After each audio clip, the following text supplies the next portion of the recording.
hope for some lucky breaks.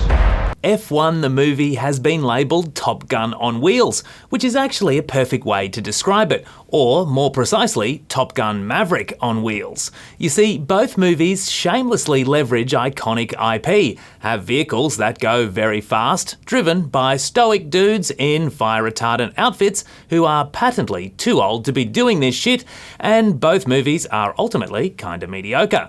Now, I know that's tantamount to blasphemy when it comes to Top Gun Maverick, but making a ton of money at the box office doesn't automatically make a movie good. I don't make the rules, I just enforce them. Just like Maverick capitalised on the legendary status of Top Gun, F1 also relies on something else to do most of the heavy lifting. In this case, it's the huge fan base of motorsport's premier category. Not only are there millions of die-hard racing tragics around the world, there are countless more casual fans who came to the sport via the Netflix hit Drive to Survive.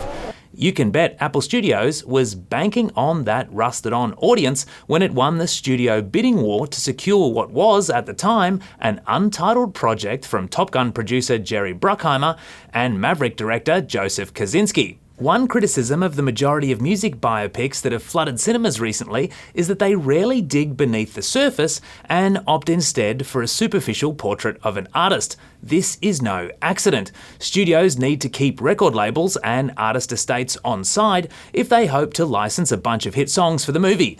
The sport itself calls F1 the movie a collaboration, and the filmmakers secured unprecedented access, which could explain why the film often feels like an extended advertisement more than a piece of art. It doesn't help that the lead actor is Brad Pitt, playing an over-the-hill race car driver named Sonny Hayes. It's alright, you're just worried I'm quicker than you.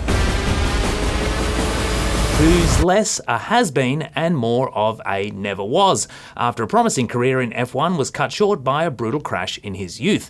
Now, the film follows his return to F1 in a last-ditch attempt to save a team owned by his mate Ruben, played by Javier Bardem.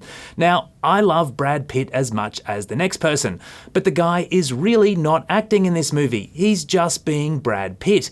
While that might be more than enough for some people, especially when combined with a lot of high-octane thrills, it gets a little repetitive after the fifth race. And does anyone else think it's a touch problematic that the two female characters, played by Kerry Condon and Ted Lasso's Sarah Niles, are reduced to sexual conquest and mum stereotypes respectively?